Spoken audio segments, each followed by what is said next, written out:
Greetings, nerds. This is CNN Nerd. I'm your host, Sarah Belmont, and with me, as always, is our Mr. Producer, Will Polk. How are you doing tonight, Will? I'm doing very well, Sarah. How are you? What's up? What's up? What's up? What's up? What's up? How am I doing? Did you have a good Labor Day? It was a day. It was not laborious, and we'll leave it at that. Hey, that's all you need, you know? Yeah, I didn't go to the beach or anything or hang out with friends and family, so yeah, because who does that? Yeah, who does that? Exactly. Who does that and gloats about it through direct messages? Hey, I was trying to, I know you were working on a paper or presentation. I was trying to, help you relax. I was trying to share the well. And that chuckle in the background is our guest for tonight. She has been here before, but we had to invite her back because she's doing some pretty cool stuff, and I have things to talk to her about. Will does not, but I do. Veronica Rose, welcome back. Hi, guys. Thank you for having me back. Thank you for coming. Yeah, thanks for agreeing to come back and hang out with us. Always. I will definitely always accept an invitation from you guys. Yeah, but she's mainly here for me. Apparently. Insert awkward silence. No. Tonight is Sarah's show. It's Sarah's show, exactly. I'm happy to sit back and enjoy it and just sit back and listen. Yeah, so let's start with Will's topic. I had to find a way to make this show be more entertaining, and Veronica's very entertaining, and also just to make sure that it's just not a half hour of Will trying to get me to watch or finish Jack Ryan. I don't know if I can do it. I really don't have much to say about Jack Ryan. I did finish it. I enjoyed it, and I know that we've talked before about how types of programs or movies are it's not in your wheelhouse. That's fine. That's why we work so well together, because you have your things, I have my things, and sometimes we sync and sometimes we don't. And this is one of those times that we don't, like Ozark last year. So, we gotta have at least one program in the hiatus where we just don't agree on. So I will tell you, sir, that I am you need to boost your Ozark push on me, because I think I missed something. I really do. That show gets so much praise that I don't know why I didn't finish season 1. And I keep telling you, you need to.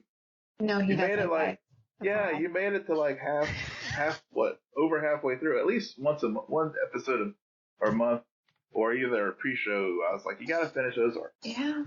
But I digress. I do know that from messages that Veronica like Jack Ryan, so you can just go hang out, do whatever you want to do, and we can just talk about Jack Ryan for a little bit. So how many episodes did you watch, Veronica? I watched the whole thing. Well, you two nerds can go and talk about it. Way to tell me. I'm just going to sit here. I'm going to put my mic on mute. Okay. Well, before you put your mic on mute, tell us why didn't you finish it, or what did you not like about it, and then we can just sort of pick it up from there. Okay, so for all of the same reasons that Will already said on my behalf before, but there was something about it where I'm still not convinced that this couldn't have been a 2-hour movie. And I've seen this movie before, and I'm still questioning, why is this such a, why is it, I assert praise, especially TV-wise, to, originality, something unexpected, and I know people can then argue, well, romantic comedies, they're usually the same beats, but I would argue that the meet cute scene in Jack Ryan was not good, okay? The creepy, the guy, and never mind. I'm rambling. I don't know. Yeah. I don't know what just happened. Well, I know, I know it is it is a slow start. I will freely give you that. And I was like, yeah, it's a slow burn. The first two episodes really are. By the time I got to the third one, I was just like, I can see why Sarah bailed, because I was close. I will freely admit that I felt that it was a bit repetitive, and I've seen this before, and I was like, I saw this. What's new about Jack Ryan, and what's new about this story? Because I felt like I've watched this before in Patriot Games and other previous films. I did not watch Sum of All Fears, and I only made it through half of Shadow Recruit with Chris Pine. But I went straight to Zero Dark 30. I went straight there. I was just like, why is this? Yeah, but after it really does pick up from episode 3, and I'm glad I stuck with it, because the payoff was definitely worth it. When you see John Krasinski, obviously everybody thinks The Office and Jim Halpert, but his characterization of Jack Ryan reminded me a lot of Harrison Ford's, and the way he was the everyman type of hero, but also they did later in the series touch on things as far as Jack having PTSD and humanize him, and there were a lot of positive reviews out there, and I saw some negative reviews like, okay, we got the Great White Hope again, especially with but I didn't feel that, and actually I felt with Jim Greer, Wendell Pierce playing Jim Greer, I found myself actually liking his take on Greer better than James Earl Jones from the movies. And it was very definitely, him actually converting to Islam, and he's estranged with his wife, but how that actually helped them unfold several key points in the story. It was, if you stick with it, you'll appreciate the complexities and good storytelling that they had, especially in a post 9/11 world. Mm-hmm. So those are my selling points. I've been a Tom Clancy fan for a really long time, and I've seen just about all the movies. I liked this portrayal of Jack Ryan so much better than when they had Ben Affleck do it. Sorry. I always forget what his name is. Yeah. And honestly, the thing that I really liked, okay, we all know, I'm not ashamed to say that I love violent action movies. And so that's and it goes the same with TV shows.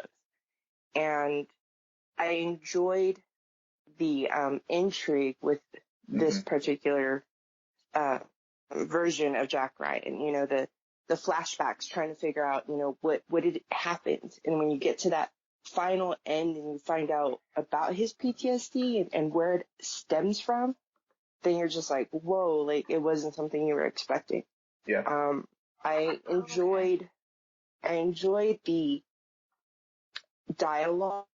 I'm really big on dialogue. I like the action. I like the gun fights and so on and so forth, but I do enjoy the dialogue, and I especially enjoyed that for the majority of the main villain, who's Lebanese, he's speaking in Arabic, and they kept his character true to speaking in his own language rather than making him speak British, like a British English.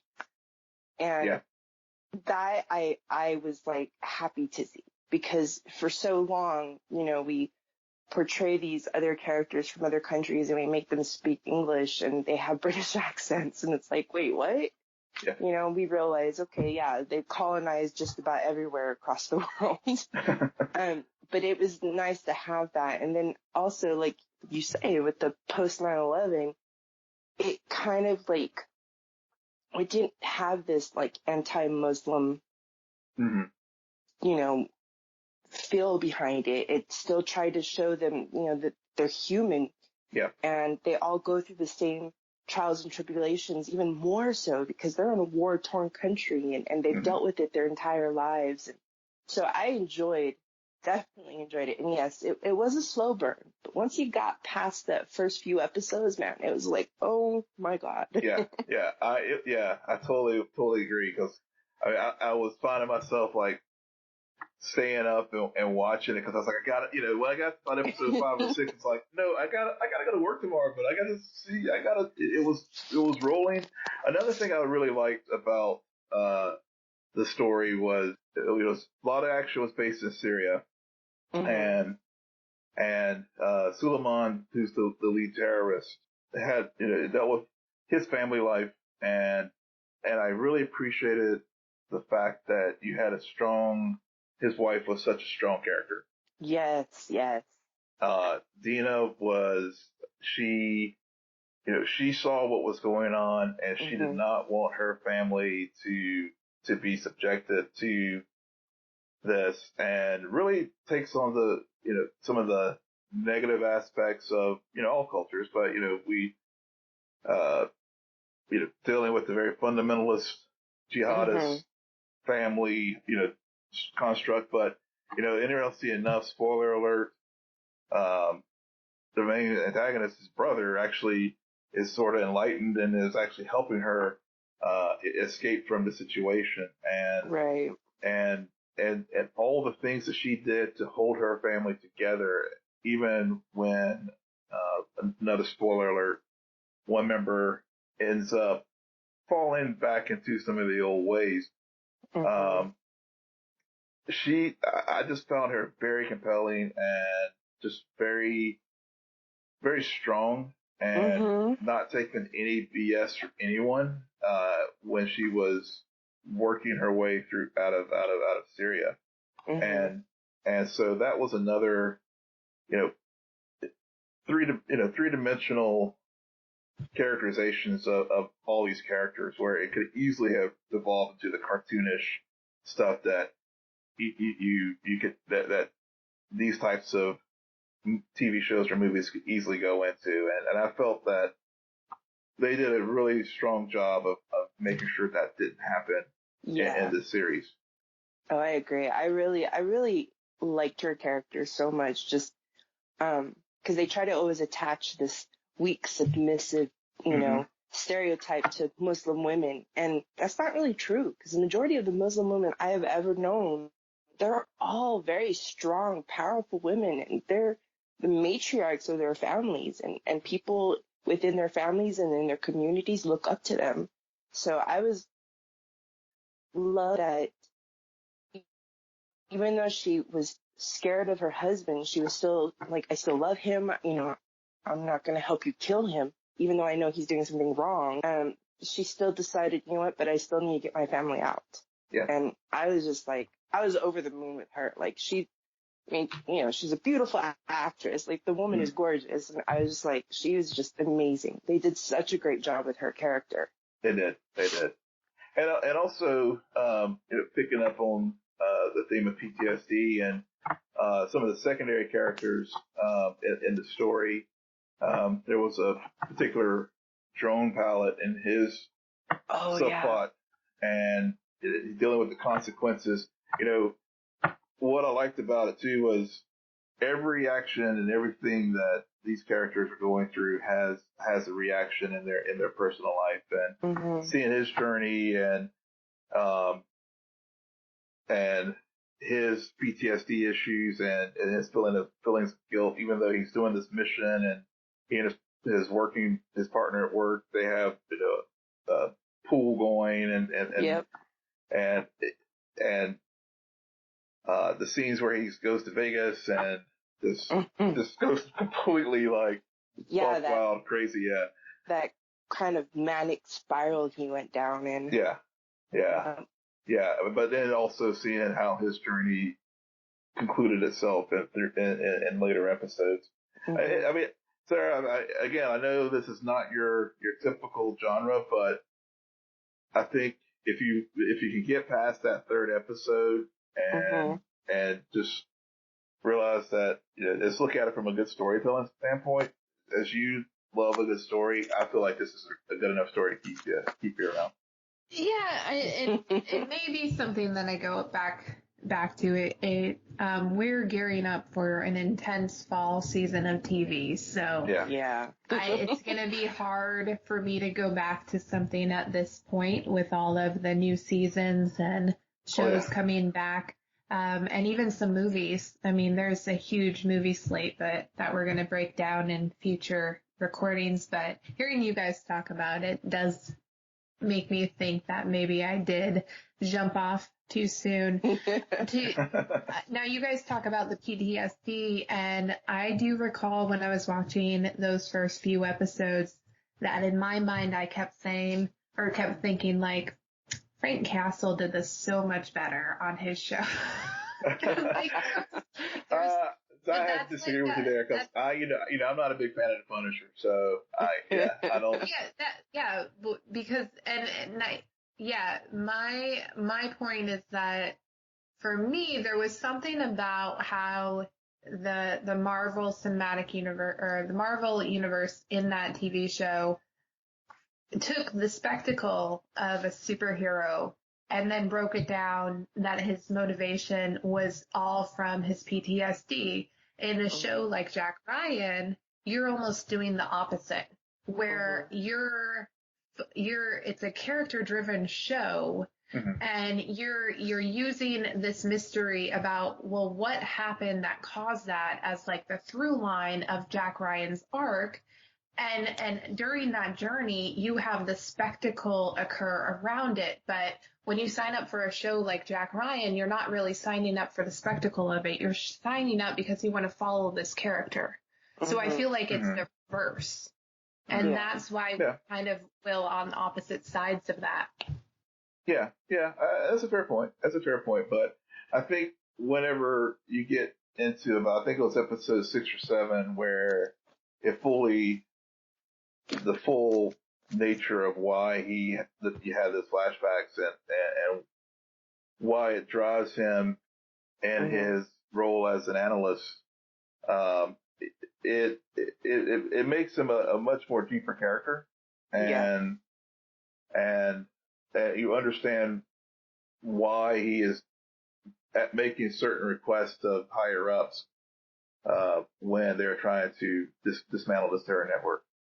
Right. And like you guys have, like, I'm not saying that doesn't occur at all or anything. I just wish that John Krasinski would take his shirt off more. I mean, come on, dude. It comes off a lot. Yeah. There's even a full body shot. There's a full. Yeah, you get a full body shot of John. So I mean, you just need to tune in for that. Yeah. Even my mom was sitting there like, oh my goodness. I don't know if he's known anymore for just Jim in The Office, because, and considering what he did earlier this year with A Quiet Place, and that was directing and acting, like and he's really just known for being Emily Blunt's husband. Not anymore. Not anymore, yeah. No. I mean, I'm not gonna lie. When I saw him in 13 Hours, I was shocked. I was like, "Holy cow! Is this the same guy?" Yeah. That's funny. I watched Stephen Colbert earlier this week, and he was a guest on there, and they had a whole bit. Go look it up on YouTube. It's very, very funny. I'm gonna have to. Yeah, of Colbert. Talk shows. He's so good. Yeah. Yeah. With John Krasinski's actor, the action actor versus the comedic actor, and it's. I think I may have posted it on our Twitter page for the show, so go check it out. All right. Right. Well, hopefully that doesn't break the internet. What? I had to. Yeah. Good segue into Captain Marvel. Yes. Captain Marvel. We didn't get a trailer, newsflash. We got the photos and the stills. And I'm not too upset about how that all unfolded. I found it interesting because when I was looking at the photos, Will, it reminded me of when the Aquaman photos came out. Mm-hmm. And how we had to, of course, explain to Patricia what it all meant. Hi, Patricia, we love you. But I couldn't help but notice that in these stills for Captain Marvel, like I was already sure that they were gonna pull this off. I mean, we're talking about the MCU, right. But there's just a clear difference between the Captain Marvel spread and the Aquaman spread, because the Captain Marvel, it feels so much more grounded than anything I saw in Aquaman in those stills, where I was like, how much Photoshop can they do? Dear Lord. Yeah. Well, they spent all their special effects budget on de-aging Samuel L. But well, he looks even really good. Like, surprisingly, like, it took me a few moments where I'm like, yeah, that's wow. Like, we're not even in the Star Wars thing that was occurring. Like I don't know. I really liked it. I'm really glad. And some of these stills made me think of Will, you'll appreciate this, Star Trek. Oh, you gosh. Did you take my notes? Seriously? Because with the scrolls, yeah, you stole my notes because I was just thinking the exact same thing. Yeah, exactly. No, sometimes we do agree about things, Will. Sometimes. We do. I know. I'm just glad I was able to say that before you did. So your turn, sir. Well, yeah, I with the stills, I agree. Scrolls, I thought immediately, I was like, hey, these looks like Romulans that they tested for Star Trek Discovery. Yep. So, that it's like they redid the Klingons, but I agree with you. The obviously the comic book nerd in me. I freely admit I am not a big Captain Marvel fan. Usually, when I hear Captain Marvel, I don't want to be that guy. But are you talking Billy Batson or are you talking Carol Danvers? But I was just that guy. So, but the comic book heroes to me, the costume. Will said that ends up on the editing room's floor. Sorry. Yeah. No, that'll stay in. I like the stills. The other thing that was they also wanted them on the beach. Obviously. Reminded me also of Planet of the Apes, and it's like, oh, this is going to be so meme-worthy, or you can just do so many things with this. But getting this to the marketing side of it, I like the way they teased it. Definitely built up some super anticipation, and so the payoff was, it was a good payoff. It took the MCU a while to have a female lead, but we have a strong female lead, and will probably be bigger than Wonder Woman. And also, it looks like supporting characters. I mean, you have just a little nod to the comics with Photon.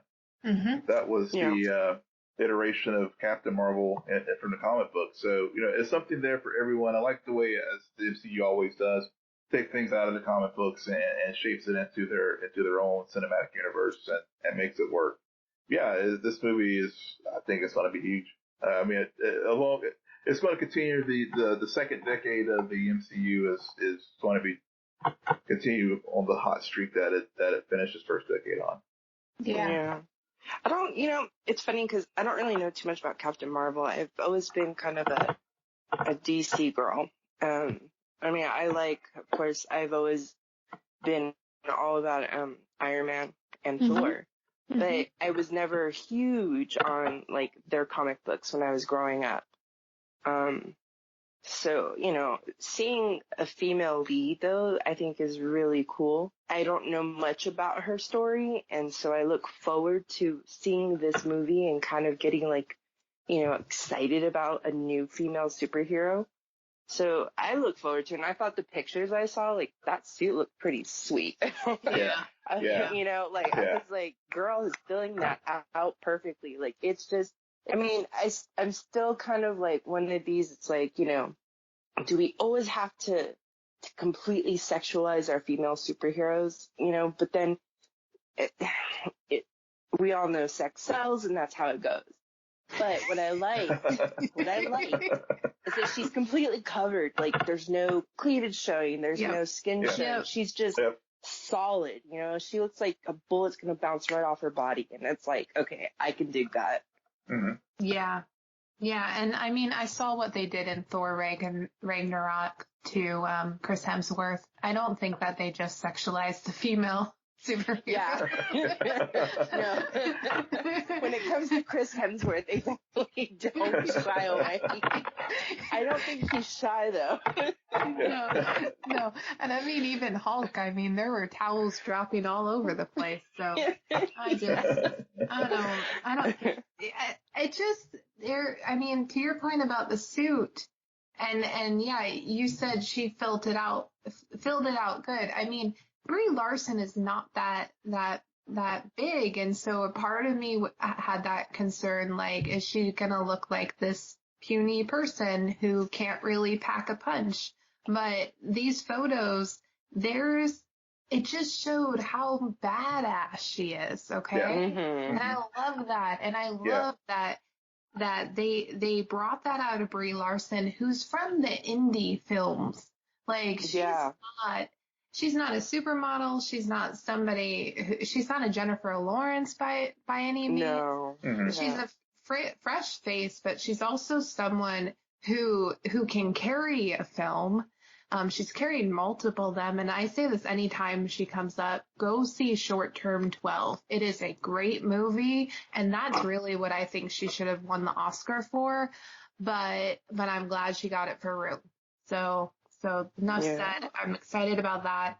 And I just will to go back to the visual stuff, like why I put Star Trek out there, is for the same reason that even some of these frames reminded me of Star Wars. There's something about how this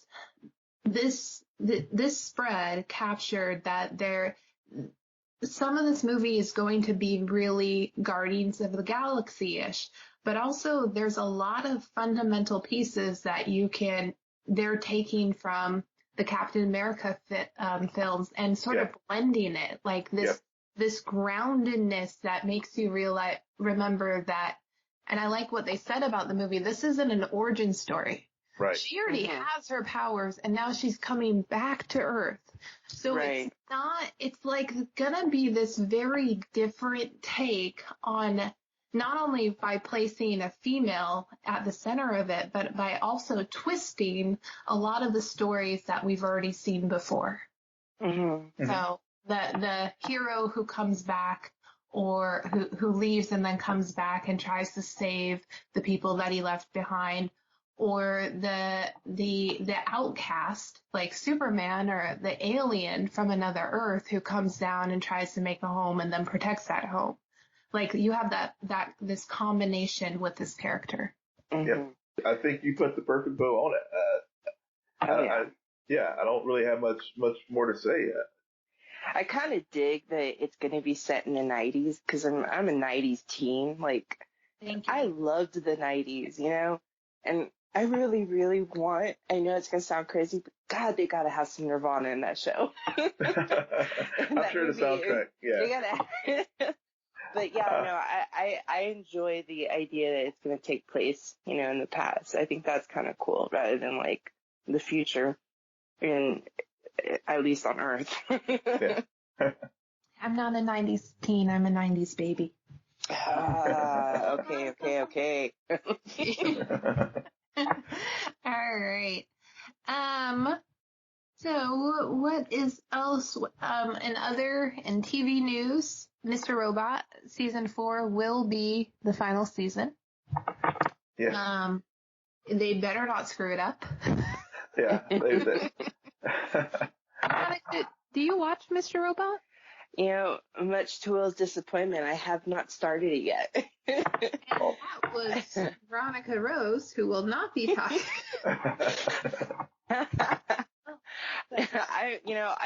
I'm totally interested. It's the kind of shows that I like to watch. I love that kind of stuff, but I just haven't gotten a chance to sit down and like really watch it. I don't know. Every time I think I'm going to get the opportunity to like click on that on Netflix, I get stuck on something else. Yeah.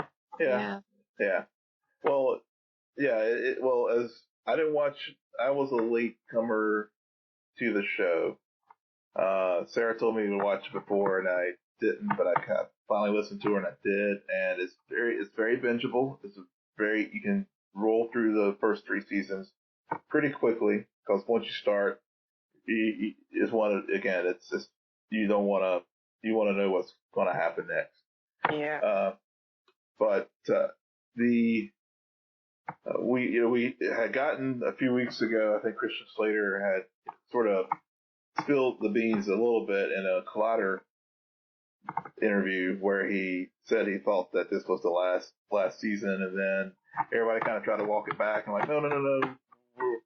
We think we still have maybe four, maybe 5. And then, of course, we got the news that this is indeed the last season. And as you said, sir, hopefully they don't screw it up. The great thing about this series, it always has been envisioned as having a defined beginning, middle, and end, especially given that it started out as a screenplay. It was intended originally to be a feature film to begin with, and they decided to make it into a TV series. So hopefully they don't screw it up. It doesn't fall to the curse of the odd, even, uneven stuff, story arc. But it was a show that was ahead of its time. I think it's sort of has a very strong cult following at this point, and I hate to see it go, but I'd rather for it to go on their own terms instead of it getting canceled, and then we have to do a crazy internet campaign to beg them to give us a finale.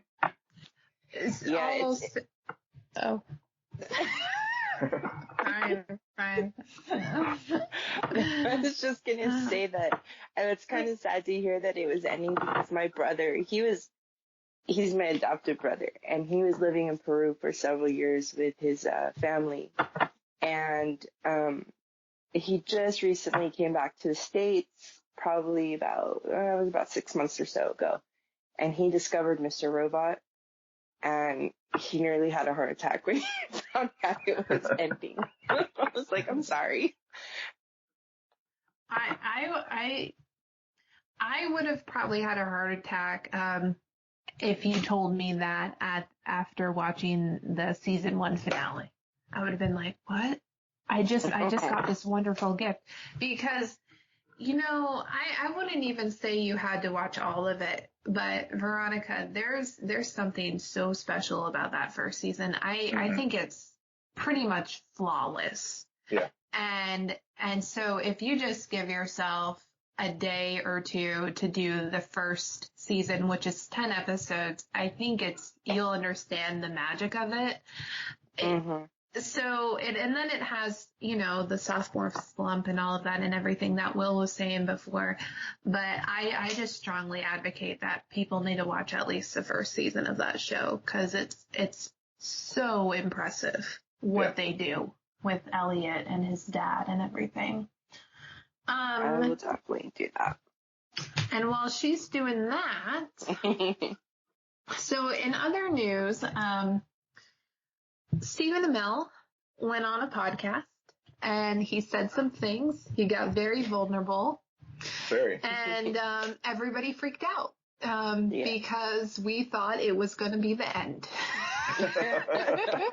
Yes. Yeah. Talk about the internet breaking. I think that's probably the most hiatus talk of, even more so than Comic-Con, I think, with Arrow. Yeah. You're spot on with that, Will. You're absolutely right. Like, nothing that happened in Comic-Con had this much of a reaction as one interview he gave. Because I've never even seen, I mean, the closest I've seen to Stephen Amell give a similar interview type is when he went on Nerdist or Nerd HQ and does those sessions. Mm-hmm. But those are also still more jokey, where this was just a one-on-one conversation, and he found himself just talking about everything that is going on, and it was fascinating. It was one of the best interviews I've heard. Mm-hmm. Totally agree. Yeah, I think I still haven't heard that one yet. Oh yeah, you need to go see. It's Michael Rosenbaum who played Lex Luthor on Smallville. Mm-hmm. And he has this. Yeah, he started, I guess, a podcast about a year ago or so. Mm-hmm. And it's just, I've listened to a couple other ones from it, and just go check it out because he's just a great interviewer. Yep. But I think whenever I listened to it and I messaged Sarah, I was like, you gotta listen to this today because it was a very deep interview. I mean, he gets into how he got his cast in Arrow, his first marriage, and I mean this deep stuff. But the thing that came out of it that obviously was one of the more noteworthy things that came out of it was the impression that this was the final season. Yeah, I know. I came online and I was like, what is going on with Twitter today? I was at work when that came out, and I got home and I opened Twitter and I was like, whoa, it was like flames just coming out of my phone. I was like, what is going on? Everyone's like freaking out. And it took me a good 30 minutes to realize what was happening. You were having a heart attack. It was like, no, I wasn't. I was kind of like, cause on my Twitter, I have lots of, they have their sides as to how they feel about Stephen Amell. Yeah. And so one half of it was talking about one thing very specifically. The other half was talking. Yeah. Let me guess. His spilling the tea on his. Yeah, Texas Gate and Texas and you know Gate. what? I didn't know anything about Texas Gate. I didn't know anything about it. So that took another like half hour to figure out what was going on there, and having some discussions with people in direct message, trying to figure out what was happening. I have my opinions on him, and other people have their opinions on him, and you know what? To each their own. I don't try to get into that mess because that's personal opinion. You know what I mean? For me, that's not reflective of the show, because for me, the show, I separate him and the show. Even though he is the main character, what he does in his personal life, I separate from the show because I want to continue to enjoy the show. So when I finally figured out that people were freaking out this show might end, I was like, whoa, wait a second. Where did this come from? I didn't know about a podcast.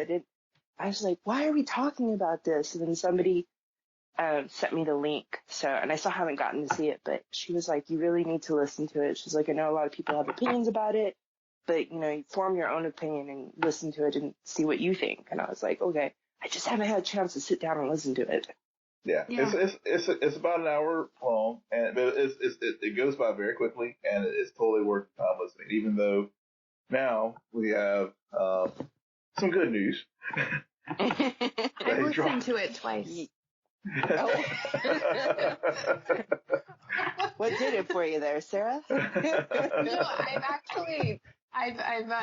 I've listened to this podcast now since he did his interview with Tom Welling, and Stephen tweeted out a note, or he tweeted out a tweet, a stupid sentence, that he was going to be on this podcast. So I've been looking forward to it. And at work, sometimes I just like listening to people talk, and then it's like TV shows. Like you find a TV show or a really good episode and you rewatch. I re-listen to the same good podcast episodes so many times.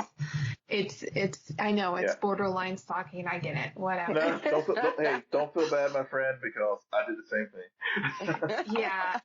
And it was interesting because on one extreme, it's kind of like, well,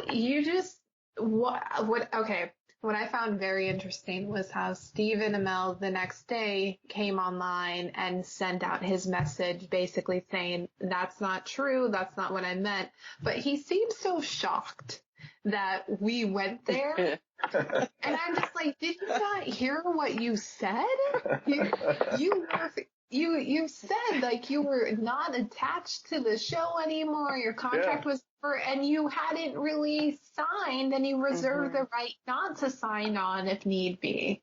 Yeah. So what are we left to think? Steven has a tendency to say stuff before he thinks. Yeah. And it gets him in trouble, and sometimes it gets the gossip mill going, and people start, creating their conspiracy theories. But it's like, come on, guy. Like, you've been at this now for however many years. But I think maybe you should have already learned from this. But I find that refreshing. Yeah. I actually do. I love the authenticity of Stephen Amell, and I think that's one of the most charming things about him. Even when he steps into it, like Texas Gate and Beyonce at Coachella.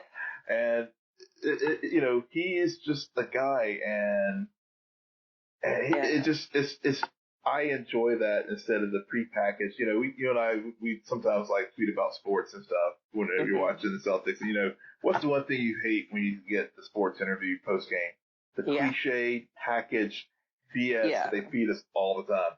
So it's refreshing when you hear about, say, a Tom Brady like hanging up on interview, or Steven when he steps into it, because it's like, okay, these are real people, and it's him getting into his first marriage and divorce and all that. It's just fascinating, and to learn these things about these folks, and they're just like the rest of us with ups and downs, and right.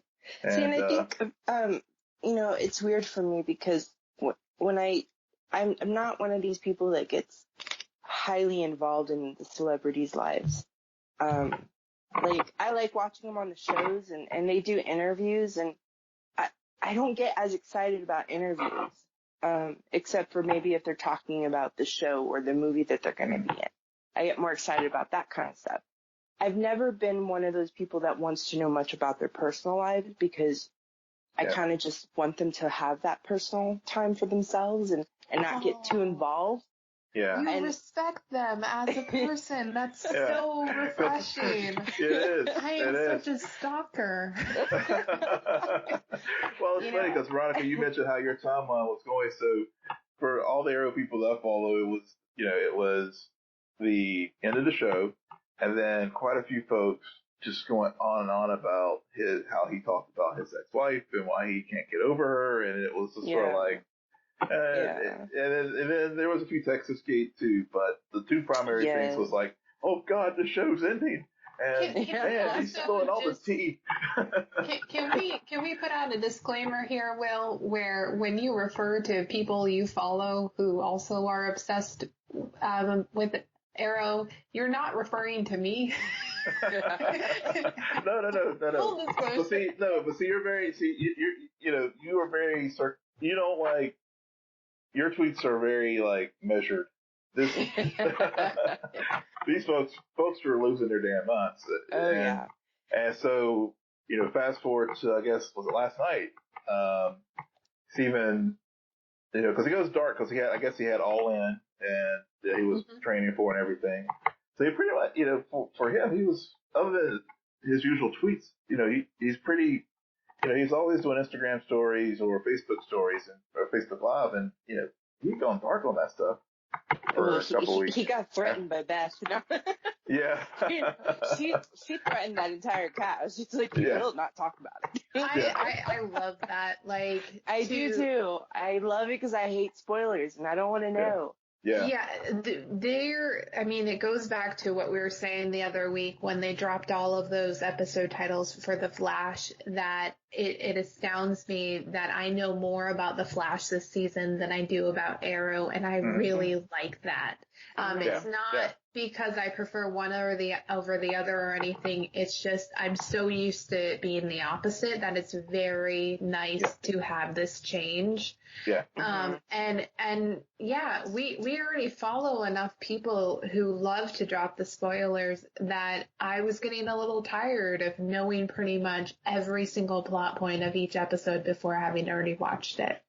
Yeah. That really irks me. But no, we survived. Arrow will most likely get a season 8. Most likely Stephen Amell will. I still believe what I said to you, Will, that I have a feeling he wants to go the full Welling and the full 10. He wants that full 10. There's something about him that's very competitive. Yeah. And in his Facebook video, he said, look, if we are renewed, I've signed a new contract, so there's no, that at least for year 8, we know that he signed on if, assuming that CW renews the show, and I can't see them not renewing it. I know a lot of folks are speculating that the new Batwoman will replace Arrow, because that went on overdrive after the podcast interview. But I think the CW has said that they intend and looking at how they've expanded to Sunday night, their goal is to do 7 nights of programming. So there's going to be plenty of airspace for all the shows in the Arrowverse. Yeah. And I think the changing of the showrunners with Arrow, I think having Beth Schwartz as showrunner and cycling people through out of the writers' room and bringing in some fresh writers will give them a good creative burst and take these characters into new places. I mean, we just looking at his Facebook videos. I mean, he's made up, so we see that Oliver's still going to be in jail at least through episodes 5 or 6. The thing that I'm so happy about that from the little bit that I've seen, like from the promo that they released at Comic-Con, is we're going back to that dark, gritty Oliver Queen that I fell in love with. Because, I'm very vocal about how much I disliked Mayor Queen. And a lot of people are like, oh, but I love him both ways. And I totally get it. Like, I totally get it because, everybody wants Oliver Queen to, have those two sides. He's the Green Arrow and he's Oliver Queen. He's redeemed himself from being the playboy once and yada yada, but I like the dark, gritty fighting to survive Oliver Queen. And that's one of the things I think I missed so much about the Island flashbacks. And I know a lot of people are happy to be done with it, which is fine. I totally get that, and I'm okay with it, but I miss, that part of Arrow. So that's interesting, because I would say that right now you're writing a piece of fan fiction. And your Oliver is clearly Mayor Oliver. Yeah, Mayor. Yeah, he's Mayor of something. Yeah. You know what? As a writer, you have just depending on what you're writing. I mean, there's all kinds of things you can write. I have a tendency to lean towards more tragic romances when I write original works. My short stories and stuff. Your thing, then. So I tend to get kind of stuck in that mindset. And I was having a discussion with a friend of mine, Nicolette, and, she loves to spiral over like these really cool little head canons, and she gets me pumped sometimes because she'll bring up these ideas. I'm like, oh my God, that would be kind of cute, Mm-hmm. And I'm not the rom-com cutesy type of girl. I've watched them, and I'm like, yeah, it's cute, but I don't stick with it afterwards. So when she started talking about it, I was thinking about all these things, and I was like, I need to challenge myself. Mm-hmm. I've never truly written a rom-com in any of my original stuff. Even in my short stories, if it's kind of cutesy, the character still has some darkness within them. And so I was like, I'm going to give this a shot. I'm going to try, and I'm going to steer clear of violence and action. And so this came to mind, and it kind of stewed in my head. And I fought with myself on if I wanted to go ahead and continue doing another fan fiction for Arrow. There was just such a buildup where just the fandom itself is completely divided in so many different places that it was getting ugly to even be a part of the fandom online. And I just was kind of like, what's the point? And, like, it's not even worth it. Like, I don't even want to do it anymore. I was losing that kind of interest in it. And she, Nicolette, she just kept talking about these different ideas of like what she hoped for in season 7, and she kind of got me more excited about it. So I was like, I think I'll jump back into that idea that I had. And so I started working it, kind of playing around with mapping out the story, and then I came out with By Way of Kisses, and I'm not even sure, like, I kind of found music that would inspire it, and I just kind of rolled with it, and I popped out like 10 chapters in like 3 days, and I just kind of, and I had to really dig in there to try to find like the humor, because sometimes, when I think of Oliver Queen, right away I go to the dark, gritty Oliver Queen. So I really had to dig deep into him and like try to figure out, what can I bring out that, that I know people liked about him. And then I started kind of going with like Mayor Queen, and kind of going back to when, before he even became mayor and Felicity was president of Palmer Tech or CEO of Palmer Tech, and he's making her lunch and her, doing those cute things. And so I kind of started to, pull at that a little bit. And that's where I came out with this. I don't know. It was funny. I think it was a chapter where they went to the museum or the art show. Oh, the art gallery, yeah. and I was reading it, and I was just like, there was something so I don't want to use the word cute, but just really lighthearted about it. And I always like reading those pieces of fan fiction. I'm not usually the one who's like, oh, I just want smut, and that's all I like. 50 Shades of Grey kind of put this black cloud over what fan fiction is, and I really like the longer form stories that have multiple chapters with really the meet cute stuff. The stuff where the two characters are kind of like circling each other. And you nailed it to the point where I forgot you were writing it. And I was like, who's the author? I'm like, I don't know her. Oh, thank you. That makes me feel great, because I'm telling you, I was really surprised by the reception I got on this story, because I was not thinking it was going to be a big deal, to be honest. Well, I just demand more. I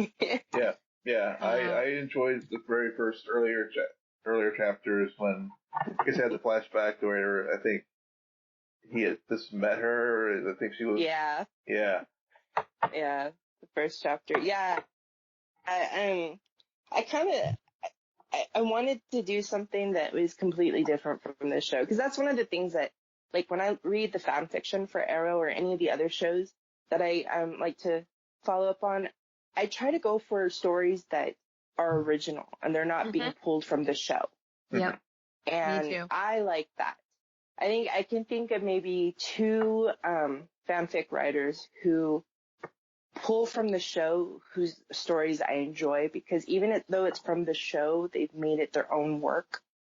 And so that's enjoyable. But I like when these writers really dig deep into them and they create these whole new like situations and stories altogether, because that's what interests me. I don't want to read the same thing that I saw on the show that they just changed a few things, and even though I do read them because I want to support the fanfiction writers, like, because I know that it can be kind of scary having them post your story. The first time I ever had to do it, I was scared. And I was, oh my God, I didn't even want to announce it on Twitter that I did it. Right. It's almost like, I don't know how people are going to respond. I'd rather, it's this weird defense because I'm the same way about even my videos. I'm constantly like, I don't know if people are going to like just be like, oh, this is stupid or not watch. I don't know. There's something about it. And so I almost have to remind myself, I did this because I wanted to. And I don't need anybody's adoration, praise or anything. I'm doing this and I just want to share it so random people maybe would find it and it would speak to them in some way. So so it's just this weird situation. I'm right there with you, Veronica, about the fan fiction. I'm going to put it out there. I'm obsessed with Pieces of Always. Oh, yeah. which will, let me educate you right now. Okay. This is... Please do. So this is a fan fiction that is actually based off of a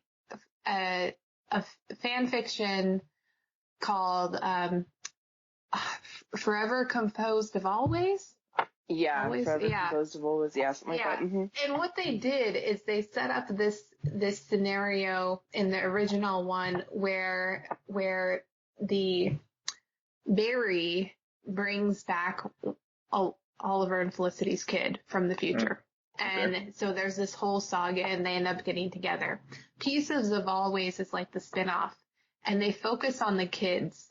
There's like, and it goes over generations. So every new chapter is in a different year, in a different setting. And so there's multiple storylines and it's basically to the point where Oliver and Felicity aren't even the main characters of these chapters. It's all about the kids.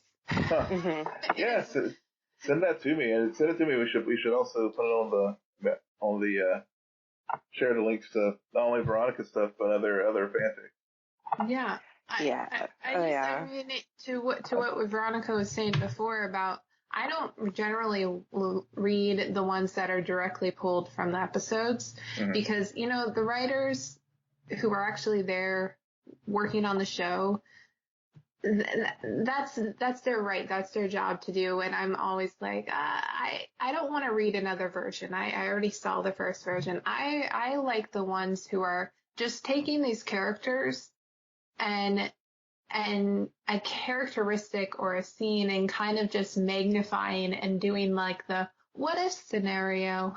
But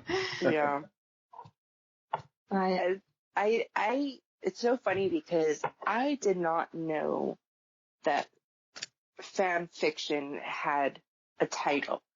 When I was in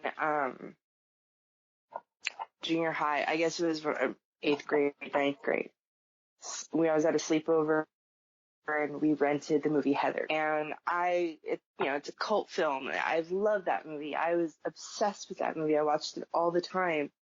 And I ended up with this Snoopy diary that my mom bought me. And I literally wrote an entire story in that diary of Veronica about her experiences navigating high school now that he's dead and she's, you know, trying to be Queen Bee in a different kind of way where she's nice to people and she's not mean to anybody and, you know, and I had no clue that that was something that people actually did. Then when a friend of mine that I worked with years ago, he was like, oh yeah, can you read this? Because he knew I was a writer. And I was like, sure. What am I reading? He's like, oh, it's fan fiction. I'm like, what's that? So he explained it to me and he was doing fan fiction with Glee. And it was one of these where like he's a character and then there's a person who's this other character and they write back and forth as if like, you know how most screenwriters do when they sit next to each other and they play off of each other's dialogue while they're writing. And that's kind of what they were doing with Glee. And I was like, oh, I didn't know that people actually did this. Like, I thought I was unique.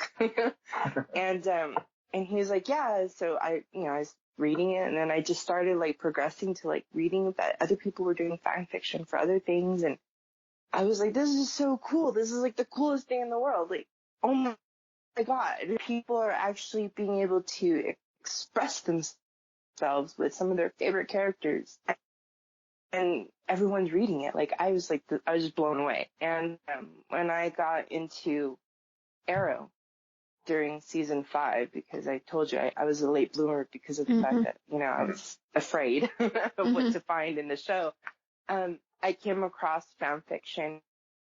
One of the first ones I read was, I think her name on Twitter is Silly Dorky or something like that. Oh, yeah. She wrote The Predator and The Phoenix. And I was like blown away by this girl. Like, she was barely like 18 or 19 or something, or 20. I was like, oh my God. Like, why aren't these people the ones that are getting their books published instead of people like, what's her face from 50 Shades of Grey? Like, come on. The Predator.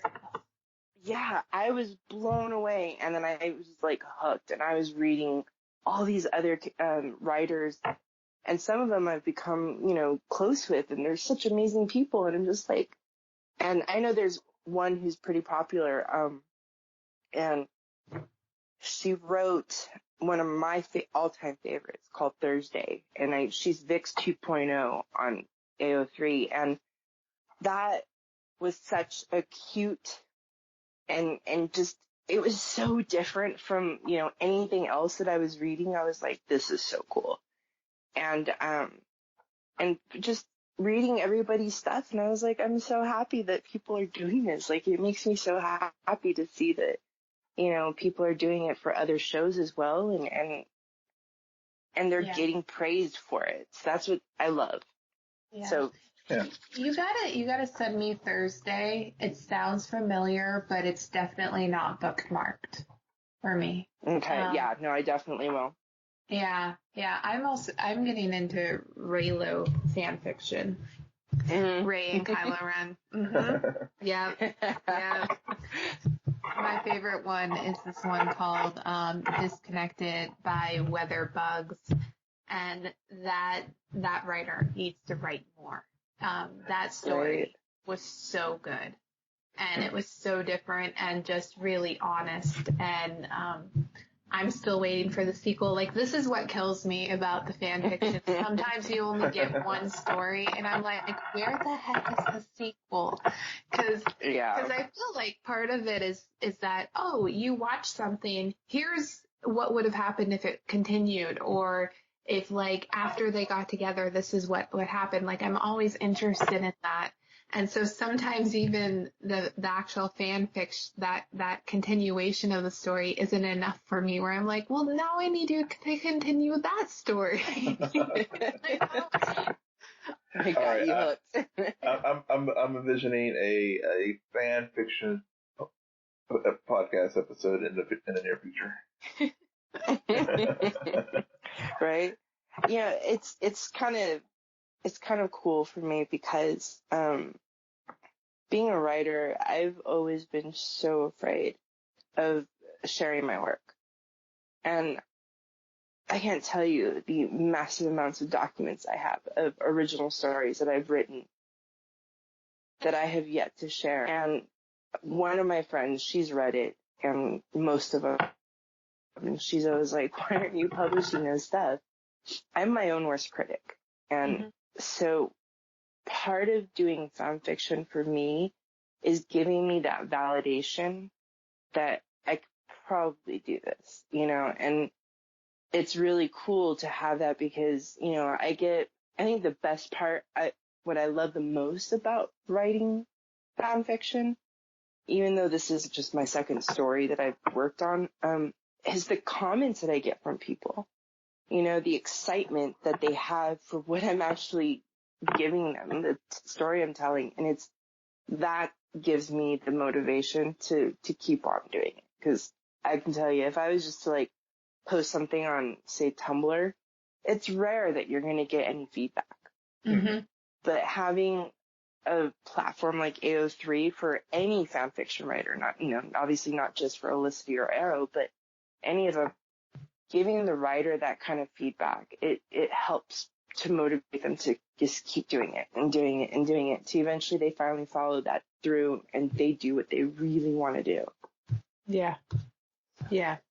It's a really good platform, and I think that there's a lot of bias out there towards what it is and what that means if you're either a fan fiction writer, a reader, when the reality is people are just they're being able to take characters that they've already fallen in love with and then put them in settings and write their own stories, their own versions of those characters, and kind of feel that much more connected to something that they already feel passionate about. And there shouldn't be any shame to that. And I do, like, good fan fiction writers are people who can be just somebody who puts out a novel because some of the work is on that level. Oh yeah, for sure. Yeah, I'm just so like excited that I found it. When I came out with Mind on Fire, my friend we were sitting at a coffee shop and I was like telling her an idea that I had for a story. And I was like, I just don't know how to work it. I don't know how I'm going to, do this. And she's like, well, why don't you do it for those characters that you like from Arrow and write fan fiction and see how it flows? And I was like, what do you mean? She's like, well, like what that chick did with the 50 Shades of Grey. And I was like, oh, okay. I didn't even think about it. And so I started writing it and she read the first 5 chapters and she was like, yeah, do this. But I had like another like 12 chapters before I finally posted it because I was so terrified.